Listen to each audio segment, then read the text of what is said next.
มาเข้ารายการวันที่2เนอะสถาตุลุงก็เป็นแฟนครับรายการเปิ่นหมู่เฮาเจ้าขาดทั้งหลายก็อดหาดาฟังเนอะตุลุงก็ได้มีโอกาสมาประคับประคองแตนเปิ่นไปนะเป็นว่าการหน้านี่เจ้าของรายการเปิ่นจะมาแล้วเฮาก็ฟังโดยกันเนอะมาปะกันในวันนี้ก็เป็นวันอังคารที่26แล้วกันเนาะ วันนี้ก็มาปบมาปะกันเมื่อค่ำยามคืน ตุลุงก่อนหลังจากสวดมนต์จบแล้วก็มานั่งจดจ่ออยู่ที่นี่อันนี้ มาเกมทาเกมอันนั้นหน่อยอันนี้หน่อยเอาทำมาบรรยายพองให้กะนะเอามาปบมาปะกับศรัทธาญาติโยมทั้งหลายเนาะแล้วก็คำเดียวเขาจะไหวกุนหลงจะไหวพระไหวกุนหลงก่อนนะก็เดียวก่อนศรัทธาอื่นปัดดังศรัทธานี้เปิ้นก่อนเนาะสถานีที่เปิ้นลิงสัญญาณไปหลายสถานีเนอศรัทธาญาติโยมทั้งหลายจังหวัดนะเจริญพรขอบคุณกับสถานีที่เปิ้นรับสัญญาณเนาะเจ้าหน้าที่ช่างเทคนิคดีเจต่างๆเปิ้นก็เกี่ยวกดปุ่มรับเอาสัญญาณไปก็ได้บุญแล้วเนอเปิ้นได้ฟังนำเลงเสียงธรรมก็ดีเนาะครูบาอาจารย์ก็สลับซับเปลี่ยนกันไปมันขึ้นแล้วเขาก็ฟังตุลุงดอยเขาตุลุงแก้วเขาเปิ้นเตดน้ำเตดธรรม8แล้งอย่างก็8แล้งอย่างก็ออกไข่ ลืมหมดละจะนั่นก็สลับซับเปลี่ยนกันไปอันนี้ก็เสียงธรรมมาจากชุมชนคนยองเนอะอันนี้นะตุลุงก็อนุรักษ์วรรณกรรมภาษาเนาะภาษายองคุณยองบะอูและพระเจ้าอูตุลุงก็เลยมาเป็นตัวแทนพี่น้องเจ้ายองเนาะเจ้าละปูนอันนี้ยองละปูนเนอะสถานเนอะขอบคุณ103.50ดอยหมอกเรดิโอเวียงป่าเป้าเนอะเจ้าหน้าที่ดีเจเนาะแล้วก็ขอบคุณ99.25อำเภอพานเมืองพานเรดิโอจากอำเภอพาน106.75คนรักพะเยาจากอำเภอเมืองจังหวัดพะเยานะพะเยานี่เพ่งเปิ่นโมนเพ่งเปิ่นโมนอันเตียนขวัญใจของอาจารย์ครูชัยเฮาแล้วก็106.00อันนี้ก็เมืองปานเรดิโอเนอะจังหวัดลำปาง101.25อำเภอเมืองจังหวัดลำปางเนาะสถานี96.25บ้านเป็นเรดิโออำเภอเมืองจังหวัดลำปูนโอ้วันนี้นี่ฟังดังไปไกลเนอะทางในเมืองลำปูนได้ยินใครหมดอ่ะนะบ้านเป็นเรดิโอไม่ดีเขาก็ฟังหันกาพี่น้องตั้งป่าสร้างหน่อยตั้งอินเตอร์คินนี่นะ แล้วก็104.50ภูเพียงจังหวัดน่านสถานี103.75วิทยุชุมชนคนเมืองลีเนาะพี่น้องเมืองลีเจริญปอนเมืองลีแล้วก็ 89.50 บ้านทุ่งเรดิโอจากอำเภอสันปัดตอง100.25ของคณะสงฆ์อำเภอฝางเนอะแต่ยินนะหูนะดักวิทย์นะเมืองฝางตะลุงลองซุ่มฟังหมดละ จะดังบ่ฮู้เนอสัญญาณมันออกนี่แล้วก็ 91.0 นะอันนี้ก็ดีนาวเรดิโออำเภอเวียงหนองล่องเนอะคืนต่อไปก็ 98.75 คืนธรรมะเพื่อชุมชนวัดห้วยตองซักอำเภอจอมทองบัดนี้ได้ยินชัดแล้วเนอะตุลุงฟังตังวอได้ยินจะถี่เฮ้ยลองไลฟ์บ่เนาะ 89.75 นะได้ยินจะถี่เหมือนกันเนอะฟังถึงไหนได้มือลองโทรมานะ91.50ชุมชนคนนาน้อยจังหวัดน่านเนาะแล้วก็สถานีที่14 94.50 แม่ขจารโมเดิร์นนะเรดิโอจากปัวก้าเนาะเวียงป่าเป่าถึงมดถึงเสียงนี้ก็ตักตายไปแล้วด้วยความขอบคุณเนอสถานีต่างๆเนาะติดปนก็เกี่ยวสัญญาณไปก็เกี่ยวสัญญาณไปปิ้นตีเรียบร้อยสถานาบุญต่างหลายเนาะบางตันบางคูณก็เข้าสู่ในตีหอมตีนอนก็ฟังกันได้แต่หลายตีหลายต่างเนาะสถาญาติโยมต่างหลายนะฟังกันไปสุสังละปะเตปัญญังฟังโดยดียอมเกิดปัญญาเนาะ มีหยังก็มามาจากันแต่บึดก็เช็คคืนเช็คสายไปอยู่ตีในมันพินจะได้พองฟูนตุกก่อมันฮ้อนโอ้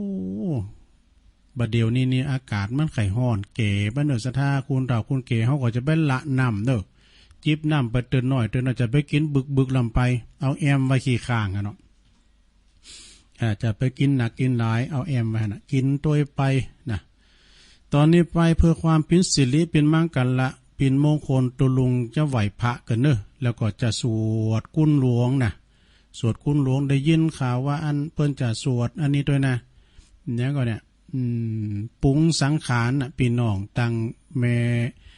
ขัดจานเนาะเปิดขอว่าลองสวดปุ้งสังขารกับเดียวละ2 หาแบบไม่ก็ลุ้มได้ในกำปากนะก็เดี๋ยวก่อนไหวพระก่อนนอนแล้วไหวกุนโลมก่อนเนอะไหวพระกันเนอะอิมินาสกาเลนะพุทธังอภิปูชยามาอิมินาสกาเลนะธัมมังอภิปูชยามาอิมินาสกาเลนะสังฆังอภิปูชยามาอะระหังสัมมาสัมพุทโธภะคะวาพุทธังภะคะวันตังอภิวาเทมิสวากขาโตภะคะวะตาธัมโมธัมมังนามัสสามิสุปฏิปันโนภะคะวะโตสาวกสังโฆสังฆังนะมามินะโมตัสสะภะคะวะโตอะระหะโตสัมมาสัมพุทธัสสะนะโมตัสสะภะคะวะโตอะระหะโตสัมมาสัมพุทธัสสะนะโมตัสสะภะคะวะโตอะระหะโตสัมมาสัมพุทธัสสะกราบหนึ่งกราบสองกราบสามเอาแล้วศรัทธาญาติโยมทั้งหลายเนาะก่อนเข้ารายการนี้เขาก็ต้องมีการไหว้พระไหว้คู่เก้าอย่างนางมวยกันเนาะนางมวยเปิ้นได้ขึ้นตีเปิ้นไหว้ปิ้นเมปิ้นเจิกเนาะไหว้คู่เก้าคู่ปลายคู่ตายคู่ยางคู่ที่เปิ้นประสิทธิ์ประสาทวิชาความหูเนาะมันมีหลายคู่หรอกอย่างตัวลุงก็เห็นหันน้อยเห็นนี่น้อยก็ถือว่าเป็นครูบาอาจารย์หนังสือนี่ก็เป็นนายเฮานะสะดา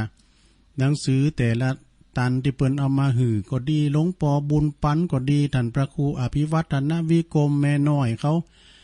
ที่เปิ้นมีเจตนาเนาะอาจารย์ชัยทองขันนี่เราที่น้องผ่าขาว หลายตีเปิ้นว่าตัวลุงถ้ามันอู้กรรมตึกมีอย่างอู้เอานี้ไปเป็นนิทงนิทานพองกะอย่านะเป็นคติเตือนอกเตือนใจ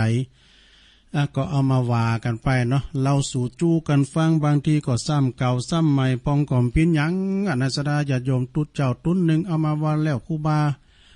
ตุ้นหนึ่งก็เอามาว่าแล้วท่านพระครูเพิ่นก็เอามาว่าแล้วพินหยังเนาะก็ว่ากันซ้ำไปซ้ำมาก็เพิ่มเติมปัญญาไปเนาะโอ้ยุคนี้สมัยนี้นะทีก็จะมีการมีงานบุญตามวัดตามว่าตามแต่กูปีนี่ปุตโตหนังสืออันตีตุลุงจดไว้ที่เปิดฝากประกาศข่าวสารงานบุญนั้นนักนะศรัทธาญาติโยมบ่ได้ในโรงลงลึงแต่เปิ้นก็ทำภายในของเปิ้นน่ะงานประเพณีก็ดีงานทรงน้ำปาถาดก็ดีอย่างต่างๆอย่างว่ามซื่นอย่างว่าเนาะวันที่25เนี่ยนาทีก็25พฤษภานี่ก็วัดดงนิมิตนำดิบน้อยเปิ้นก็มีงานสละสลงทรงน้ำนะท่านอาจารย์พิเชษฐ์สิริพัทโทตัวปีเอ็มเขาเนี่ยพอหลงแหวงเขาน่ะสราวุธหารขว้างเปิ้นแปลงวิหารด้วยนำดิบน้อยนี่นะ วัดดุงนิมิตน้ำดิบน้อยโอ้ศรัทธาเปิ่นปินกันแต่ว่านี่ก็แล้วไปเปิ่นก็จัดกันภายในนะจัดกันภายในกันพิธีเรียบร้อยตามกูปีนี่ตุลุงได้ไปกูปีลูกที่หันนะปุตโตเปิ้นเล่งดีปุตโตบ่หลงแหวงก็นะเอาเฮ็ดถอบกูเถอะอันว่าตุลุงมาก็เอามาอยู่ติ๊กๆเนี่ยมาว่ามังสาวิรัตนี่ เอาเฮ็ดถอบมาตึกมาเล่งกันดอกเมาะเด้อในมันขาวอยู่นี่แต่ตำบลดอยตุลุงอยู่นี่กะโอ้ยกันมานั้นในมันด้ามมันขึ้นดอยไม่ยัน ปล่อยมันลิดซาวตุลุงซื้อมากินกันหรอเดี๋ยวนี้200ปลายกันนี่จากน้ำดิบน้อยดวงนิมิตก็สินนานี่ก็เนี่ยกันน่ะน้ำดิบหลงน้ำดิบหลงก็เป็น ทรงน้ำประถาดเหมือนกันน้ำดิบหลงนี่ก็ตังตุปีอามก็เนาะรัตตัญยูสาครเนี่ยเปิ้นก็โอ้อันนี้นี่มีแต่ไทยเมินนะเนอะแต่เมื่อตุลุงโบสถ์ใหม่ตุลุงมาโบสถ์อะกาโบสถ์ย้ำเท่าเลยนี่ ก่อนนี่โบสถ์โตงานก่อนนี่มันคุณหนักคุณหลายสถาบ่เดี๋ยวนี้ก็หลายเนาะนะจากน้ำดิบหลวงก็ไปวัดปากล่องเนี่ยทรงน้ำอนุสาวรีย์ของครูบาแก้วที่วัดปากล่องตำบลน้ำดิบเหมือนกันนะอันนี้ก็พวกคุณนักคุณหลายท่านอาจารย์พันพระครูเขาเนาะตั้งประหลงสนองการทำเขานี่จากปากล่องแล้วก็ปุณอันนี้ปื้อไปด้วยเดินเก่าปิงกับปุณกาวัดอรุณวิทยาวาสห้วยปันจอย วัดทันพระครูตังตุลุงธรรมเขาตุปีป้อยเขาตุปีอันตุปีม่อนเขาอย่านะพอหลวงตู่เขานี่พอครูเกษมปัญโย ไปนอนไหนคืนนี่กูเจอนะเดินเก่าปิงมันพร้อมกับจอมตองวัดหลวงจอมตองตัวมันก่อนจะมีหนักมีหลายสถานเนาะแต่ก่อนนี่มันก็จะมีน้ำดิบจะมีอัน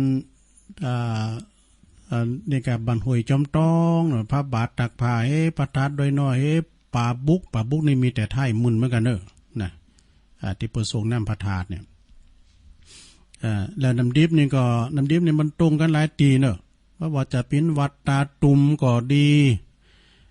โพดไปตีวัดน้ำดิบหลงโพดมาตังวัดดอนจืนเนี่ยแล้วก็ข้ามไปพระปุณน่ะนะวัดบ้านขวางปุณน่ะนุวัดบ้านขวางก่อนแม่อัมไพครับพวกกันเนาะแล้วก็หลายวัดเนอะเปิ้นก็มีการมีงานพร้อมเพลงเฮงหนากันแล้วก็จากวัดพระธาตุมาแล้วก็พัดมาจากดอนห้วยปันจ้อยก็มาวัดพระธาตุดอยหล่อฮะนี่เนี่ยพระธาตุดอยหล่อนี่5 วัน 5 คืนน่ะจากดอยหล่อก็ไปปุ่นฮะนี้ตุลุงนะไปไหนไปวัดอบต.โอนเขาไหนปุ่นแสนกูด เส้นกูดแล้วก็โพดมา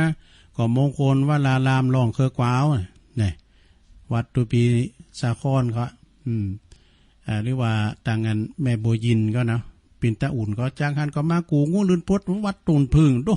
วัดปุงหู้เดี๋ยวสายการเดินตุลุงนะเดี๋ยวนี้เงียบหมดสถาญาติโยมทั้งหลายหุ่นตกหมดเพราะว่าเปิ้นจัดกันภายในอย่างวัดพระธาตุดอยน้อยจัดกันภายในเนี่ยนะอาบน้ำทานแล้วก็ลุงกันไปก็เจ้าเดียวนั่นแล้วเลยนะก็ดีเหมือนกันเฮ้ยการห้อมจัดงานใหญ่ก็ไม่เสียเงินหนักแล้วก็ห้อมก็ไม่ได้เงินโดย เจ้ากันไปนะเป็นธรรมดาเนาะข่าวสารงานบุญก็มีหนักนะสถาญาติโยมก่อนนะแต่ว่าเดี๋ยวนี้เพื่อก็จัดกันอยู่จัดภายในเนาะตอนนี้ไปตัวลุงเจ้าไหวกุลโลมกันเนอะสถานเนอะกุลปอต่อใดกุลแม่ต่อใดกุลพระเจ้าพระธรรมพระสงฆ์ต่อใดกุลน้ำกุลลุมกุลไฟมีนี่หมดนะจะลองฟังว่ามันจะยาวนะ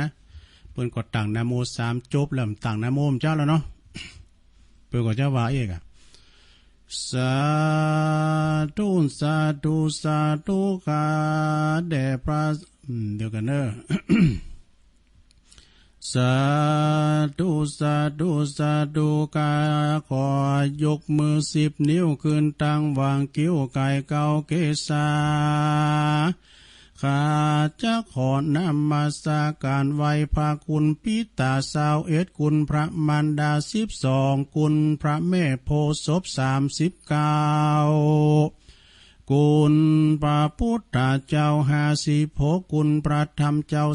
38คุณพระสังฆเจ้า14คุณอาจารย์มี10คุณกรรมฐานมี8คุณไฟมี6คุณลมมี7คุณแม่นางธรณีมี21คุณพระน้ำคงคามี12กุลอาการละ33กุลศีล5มี11กุลศีล8มี12กุลศีล10มี21กุลจตุปาริสุทธศีลมี27กุลพระอรหันตานั้นก็คือมรรค4ผล4นิพพาน1รวมเป็น9กุลอาสาสะปัสสาสะนิวานิสาวาสะอาสะกุลพระวิหาร84,000ลังกุลพระมหาเจติยาเจ้า84,000ดวงผู้ขาดตั้งหลายก็ขออาลาธนากุลพระเจ้าตั้งหลาย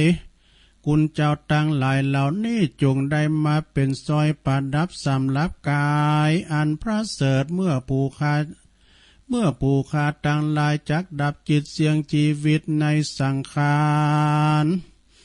ปีใดเดือนใดวันใดยามใดคืนใดดังอันก็ดีก็ขออาราธนาอย่างคุณเจ้าตั้งหลายจงมาเปิดประตูพระนิพพานคือเวียงแก้วแก่ผู้ขาตั้งหลายแด่เตอนิพพานาปัจจโยโหตุโนนิจังนิพพานังปัลมังสุขังนี่ละเอียดกะถ้าจะยาวโลเนาะไหวกุลโลมไปเป็นตีเรียบร้อยตอนนี้ก็มามาจากกันไปสะดาเอาหันหน่อยเอาเนน้อยนะก็เดี๋ยวก็จะมีกรรมบากเก่าเล่ากันมามาจากันแล้วก็มีพระธรรมเทศนาเนาะศรัทธาญาติโยมต่างหลายได้ยินได้ฟังกันกินต้านไปศรัทธาญาติโยมแต่ว่าเนี่ยแต่ขึ้นแล้วนี่ก็ตัวลุงก็ลืมปิดนั่นวิทยุแล้วมาฟังสะดุ้งตื่นมาทำกล้ามมาฟังเปิ้นเล่าเรื่องกรรมนะเรื่องกรรมคือว่าสมัยแต่ก่อนนะเปิ้นมีคุณเฒ่าคุณหนึ่งเปิ้นตาเปิ้นบอดสนิทเหตุถึง2นะคุณเฒ่าปอดใจอายุ60ปลายว่ะก็มีคุณไปถามว่าเป็นจะฮื้อสายตามดีก็จะฮื้อนะมันก่อนเปิ้นว่าดียามเป็นละอ่อนนี่นะเฒ่ามาก็ดีมันอันนี้มันเป็นกรรมของลุงเด้อไอ้ดอกเปิ้นว่านะเปิ้นสารภาพมาเป็นกรรมอย่างใดนะสมัยแต่ก่อนนี่เป็นกรรมแต่เป็นละอ่อนและเป็นละอ่อนเลี้ยงควายว่าซะนะเป็นละอ่อนเลี้ยงควายนี่มันเจ้าหมูเลี้ยงควายมันหนักอย่างตัวลุงข้อมก่อนก็เป็นน้อยเลี้ยงควายก็หายเหมือนกันนะก่อนนะ เพื่อเราขวัญตัวเก่าทั้งหมดกรรมของลุงคุณนี่เปิ้นก็บอกว่ากันเวลาฝนตกมาก็มันมีจักแตนนี่ว่าตักกะแตนเนี่ยนะจักแตนเนี่ยนะซะนะอันน้อยตัวนี้มันก็ไปไล่บีบตาจักกะแตนนี่ตามันใหญ่อะเนาะบีบโพอ้อยนะบีบโพอ้อแล้วก็มันตามันแตกถึง2มันก็เอาโหงขึ้นบุญเมืองฝ่าซะนะมันก็บินขึ้นไปอย่างบอกไฟจักรจันทร์นั่นว่ะแล้วก็กันว่าหั่นเนี่ยมันจะหูด้วยละอ่อนเนี่ยเนาะอย่างอันมาได้หลายปีว่ะเขาหลินกันมันโมนเนาะมันโมนต่อมาก็มีเจ้าเมียนคุณเปิ้นตาบอดแล้วก็คุณดีเปิ้นจูงมาขามตุงขามหน้ามาว่ะมันก็หายในละอ่อนคนนี้ก็มันก็ขอเปลี่ยนมือกรรมแล้วก็เปลี่ยนคุณติตาดีนั่นนะกรรมไม่เตียนเปิ้นแล้วก็เตียวไปดากไว้ว่ะดากไปแล้วก็เตียวปีกมาเอาเป็นพยายามขี่ควายว่ะ มันจะมาหายมันได้หวายปีกมาก็ย้ำใส่ขี่ควายเนี่ยติ้มมือจับมาติ้มตีนมาก่อนเนาะสุมาเด้อปวดตัวแล้วก็กันว่าหั่นนะพอดีเปิ้นอายุ60ไปมาก็ตาเปิ้นก็ใครดีไปว่ะแต่ถ้าขึ้นรถอีกขึ้นรถแล้วก็ไปสำแม่งอย่างได้นะโหไปฝาดกับรถแล้วก็จอประสาทตาเลยได้หันแล้วว่ะบอดทหารมาวันเพิ่นจะบอดตั้งแต่กำเนิดนะเพิ่นก็ไปทำเมอรับฟันเพิ่นก็บอกว่ามันเป็นกรรมเด้อน่ะ เพื่อก็ยอมรับว่าเป็นกรรมอันนี้ก็เลยเอามาเล่าให้ฟังให้หน่อยนะซะได้โยมเนาะก็ยังละอ่อนนะกะละอ่อนก่อนนี่มันหายเนาะมันไปยิงใส่ม้านะกะใส่